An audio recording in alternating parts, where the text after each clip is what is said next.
KP's Video News, baby. You know what time it is. KP's Video News. That's right. It's time for KP Video News, and it's time for a deep investigation here, and a deep story. And hey, if I ruffle your feathers, so be it. So this is I'm coming with the real today.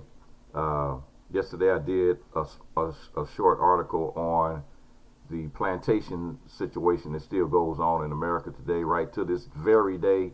And today I want to do a study on the assault on the black family. And this is a story by Danny McLean, and it starts out that through a shared desire to balance and a critique of racism with a call for personal responsibility, liberals and conservatives has been united in looking with exasperation at the black family, which dares to persist even where male breadwinners and wedding vows are in short supply. So,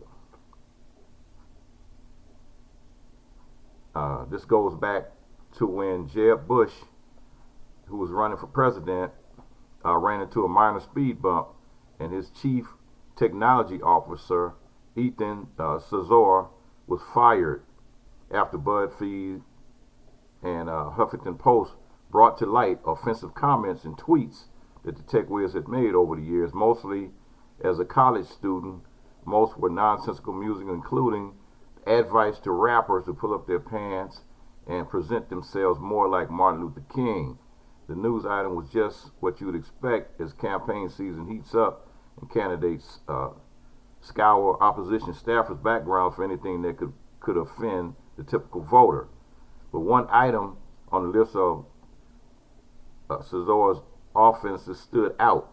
As a college radio host in 2008, Huffington Post reported he said that black parents need to get their shit together, arguing that the majority of newborn black babies belong to single-parent households.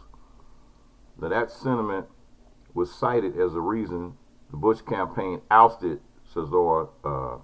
Surprised me. After all, there's not much controversy about attacking the structure of black families, of which 30% are headed by unmarried women compared to 13% of American households overall. Bush and others in the Republican field will likely make similar comments during the primary season if more subtlety would be used. Maybe they'll take a page from Mitt Romney, who in 2012 said promoting two-parent families could counteract gun violence. Democratic candidates will probably do the same, though they tended to be better in finessing the message. On Father's Day in 2008, candidate Obama reminded a primary black congregation in Chicago about the importance of having a black father in the home. Children who grew up without a father are 5 times more likely to live in poverty and commit crime, 9 times more likely to drop out of school, 20 times more likely to end up in prison, he said, suggesting that two-parent families are a counter-talisman capable of protecting children from tough times. One problem with such claims from Cesar to Romney to Obama is a stubborn and unsubstantiated insistence that what's at play is a causation rather than correlation. The assumption is that fatherlessness causes a host of problems, but the reality is much more complex. Research shows that it's primarily well-educated, financially secure individuals who choose to marry in the first place these days. So, it's marriage or money that improves quality of life. In 2011, Pew found that 64% of Americans with a college degree were married, but fewer than 48% of people who had some college or less had not tied the knot. This class gap didn't exist in 1960, when 72% of U.S. households were headed by a married couple, a historic high. Unfortunately, mainstream discussion of the issues is stuck in that decade.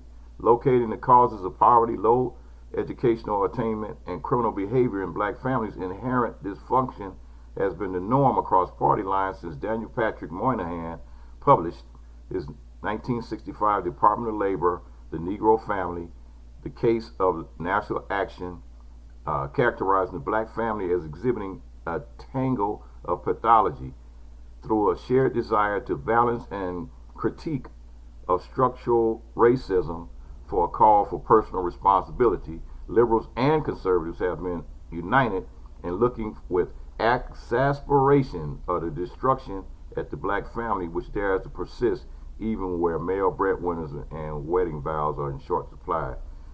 Side note, and these are some of my notes, and says the all-out assault on the black family, but mostly the black father figure. Since 1865,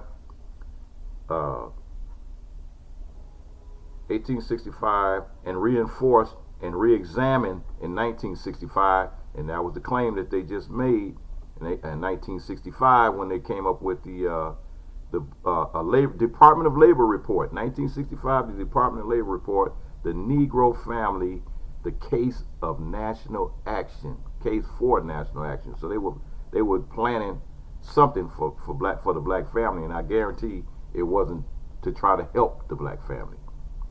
And but a total all-out assault, it was examined in 65, but a total all-out assault came in 1975, when they came up with the rules, and the government came up with rules and regulations that stated that no man could live in the household of a woman that was trying to receive government assistance. So why would they want to take the father out of the house? What would be the reason for them to take the father out of the house? So they said, well, you can't get these food stamps, you can't get this welfare check if a man is living in the house. So that all this garbage started in the 70s. So they made it hard for a woman to get, if she was a single, was trying to do something and she had trying to have a family. So therefore she had to kick that father of those kids out the house in order to get those pennies, $200 a month check, a $50, $75 worth of food stamps or whatever. I'm talking about these are the 70s now. So basically, that father figure was replaced by a government subsidy. The little welfare check and some food stamps. You got to go. You can't stay here no more. Otherwise, I can't get my check. So that carried over, and eventually, what happened was they started pumping more drugs into the community. They started pulling back on the jobs that black men were getting, because there was a lot of good jobs black men were getting straight out of high school, and some of them didn't even have diplomas, but they was working good jobs, working in steel mills and working for car factories and making good money, working at the docks, making good money, extremely good money. So with the influx of the drugs, and then they come up with the mass incarceration, they replace the black male in the workforce with the Hispanics or the Mexicans and all the other people that they started giving the jobs to. Somebody had to fill those jobs, so they started filling the jobs with the Mexicans. Now they're upset and they want the Mexicans gone, and the only reason they want them gone were two reasons. The first reason is because the Mexicans are starting to unionize, and they're starting to organize, and they're starting to demand more rights, more money. They started to demand health care and all that other stuff, when back in the old days, they was willing to work a job. If the average pay was $5 an hour, they'd come in and work for $2 an hour. So they undercut everybody. So that's thing number one. They're starting to unionize and they're starting to organize. Reason number two is $300 billion a year drug trade that they got going through Mexico. Listen to what I said. 300 billion tax-free dollars that they got going through selling drugs here in the United States is coming through Mexico. So if you think for a hot minute that this DC dunce is trying to stop the Mexicans from coming across the border Because of citizenship, nah, they want that dope money. They want that drug money. They want to take over that drug trade. They've been in Afghanistan for 18 years now, and the number one crop in Afghanistan is opium, is heroin. The pharmaceutical companies want to just go in Afghanistan, want to take the opium so they can use it here in the United States. They created the opioid crisis. Now you have people that are strung out on opioids that, so the government came along and stated, well, we got to get rid of this opioid crisis. But at the same time, it's like mighty mysterious that it's a lot of heroin is hitting the streets now. Where did all this come from? Oh, where did this heroin come? Afghanistan. Wake up. So all these things tie in together. I'm gonna get back to that. Anyway, another problem with those adamant claims about what black families need to do to better themselves is that they were mostly made by men. In the summer of 1989, the nation tried to interrupt this pattern by turning over the reins to a team of black women for a special issue called Scapegoating the Black Family. The previous year, Aid for Families, AFDC, had been tweaked to emphasize work requirements for those receiving aid, a major step along the path to Bill Clinton's sweeping welfare reforms of 1996. The Cosby Show was in its 5th season and showing viewers that enviable two-parent, wealthy black families exist, and Kate and Allie, which was a white family, was ending its 5-year run, convincing Americans that straight white divorcees with kids had nothing to fear. But no similar cultural effort had humanized or demystified the black single mother. She continued to live in public imagination primarily as a welfare queen, the scheming and immoral woman who couldn't keep her legs closed or her hands out of the public coffers getting welfare. Part of the reason why representations of the black family was so limited and so negative, guest editors of that issue agreed, is the discussion on the topic were dominated by people who had never been in one, whatever its configuration. In fact, Jewel Handy Gresham, in her essay, The Politics of Family in America, white men were overwhelmingly seen as the experts. For Moynihan, who written his report while as an official in LBJ's Labor Department back in '65, Bill Moyers, whose sensational 1986 primetime CBS special report, The Vanishing Black Family Crisis in America, took viewers inside a Newark, New Jersey housing project and was seen by many as a definitive portrait of the black family, eventually winning a DuPont Award for excellence in broadcasting journalism. White male social scientists and commentators such as the American Enterprise Institute's W. Bradford Wilcox and the New York Times columnist Russ Douthat continue to dominate the public dialogue about marriage and family. Today, they often seem to trying to figure out how what was once a decidedly black problem, low marriage rates, and the prevalence of black female-headed households has come to plague the country as a whole. In June 2013, day-long conversation on family hosted by New American Foundation is just one example of present-day agenda-setting gatherings where black perspectives are nowhere to be found. The panel titled, Will Single Motherhood Become the Norm?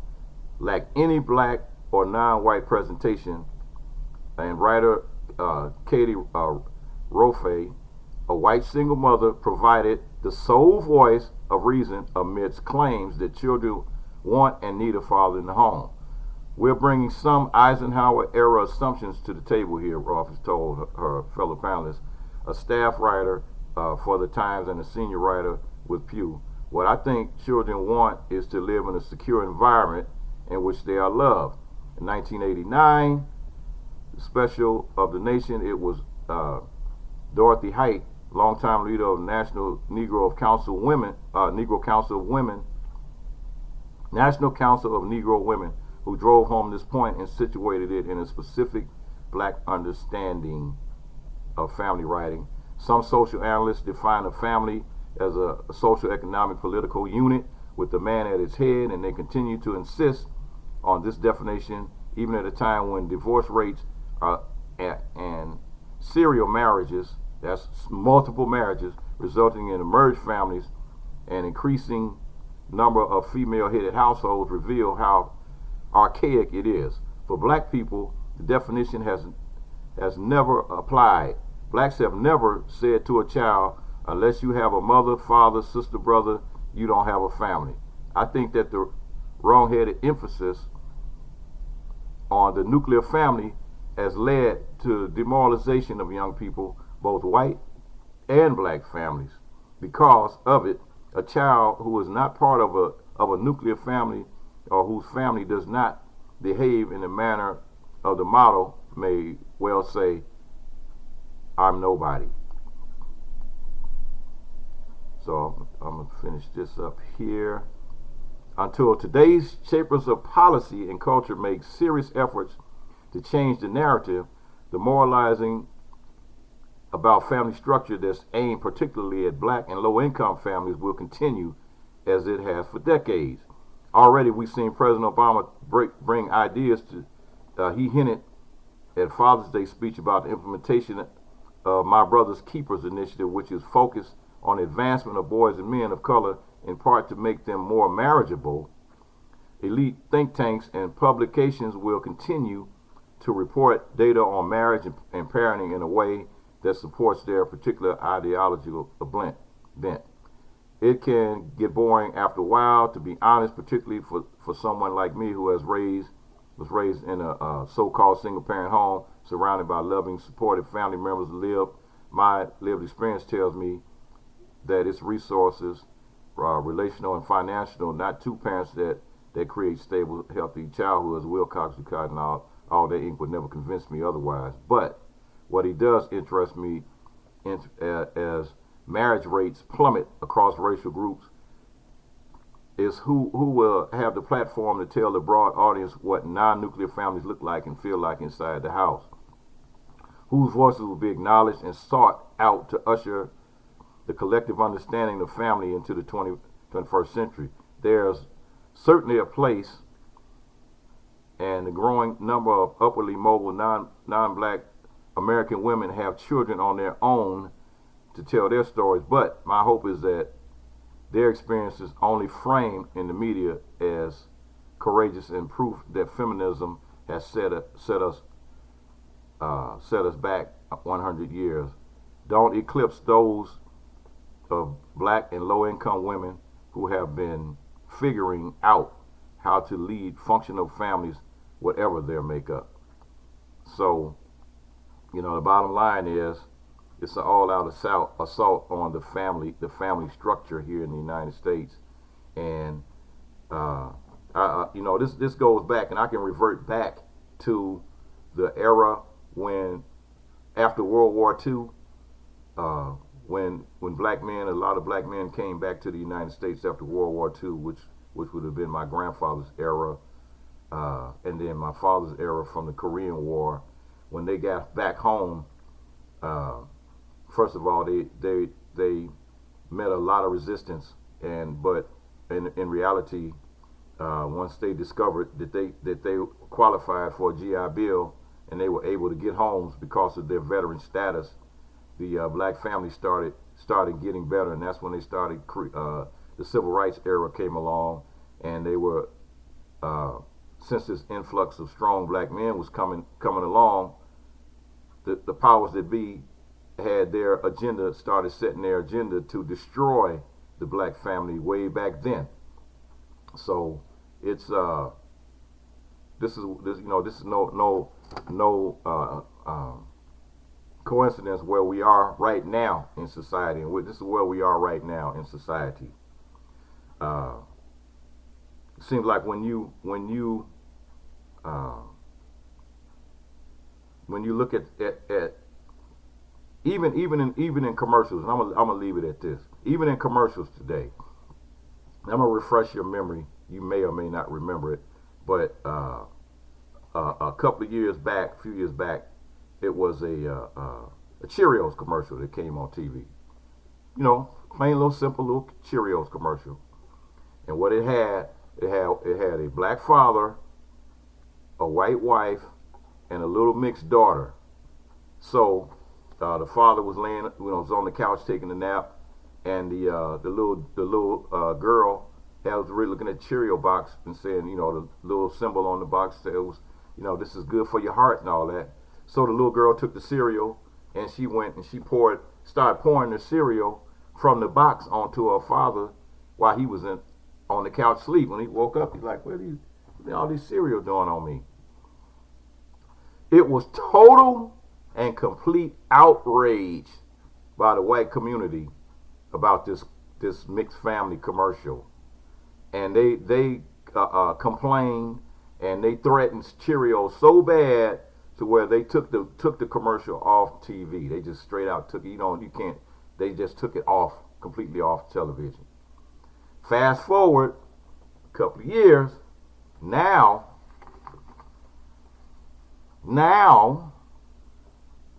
it seems 95%, now I've been watching real close, 95% of the commercials that you see on TV that have a black female on the commercial has it has a white male as her mate on the commercial.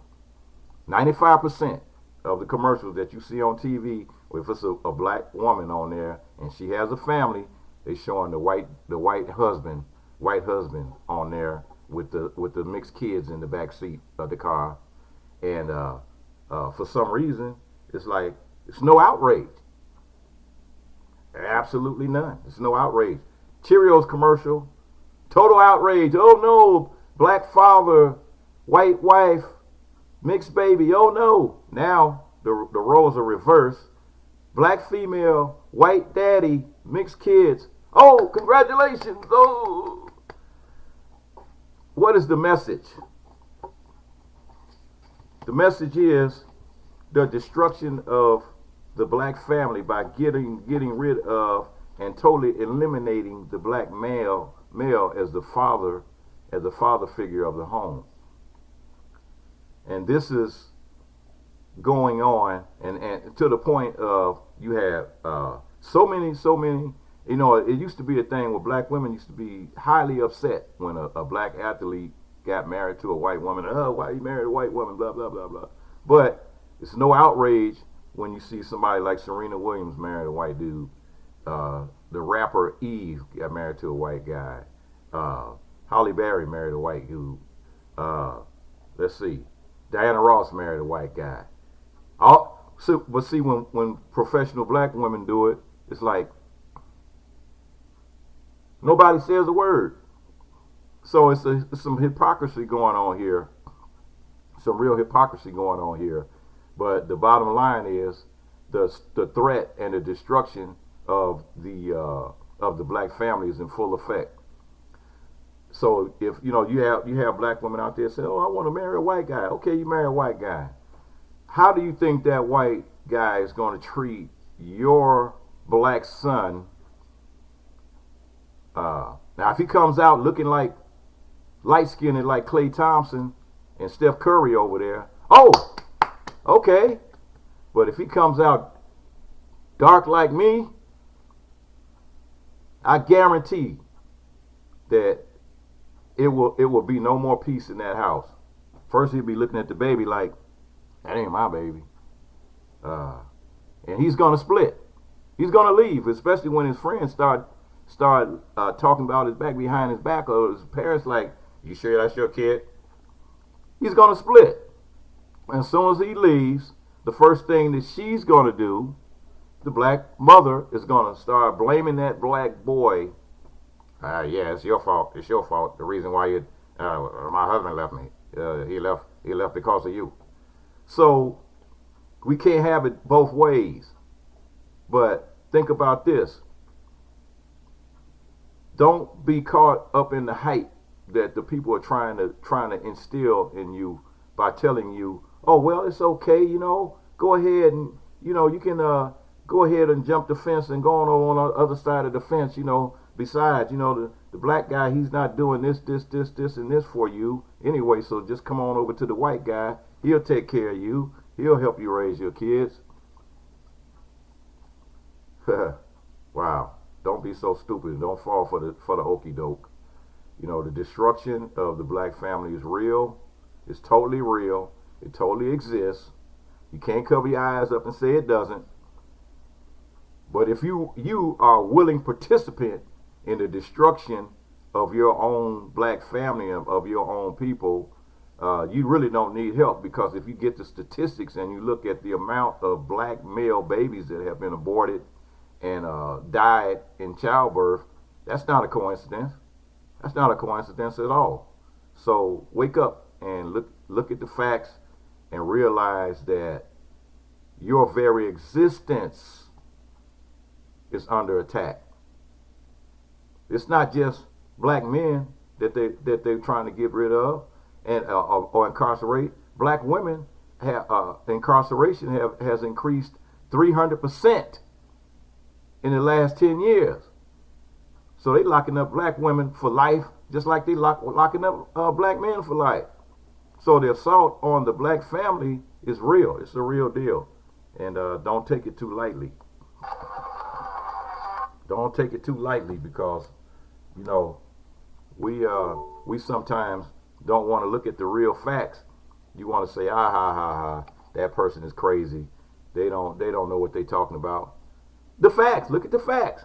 Next time you turn your TV on, look at the commercials on TV and see what you see. You see a black woman and a white guy holding hands, tra la la la la la la, just skipping down the street. They so happy. Yep, they so happy until they go over to his white grandmother's house for Thanksgiving, and she's looking like, who is this nigga in my house? Who is this? Yeah, okay. Keep it up. KP Video News. KP Video News. KP Video News, y'all. KP Video News. Peace, y'all. KP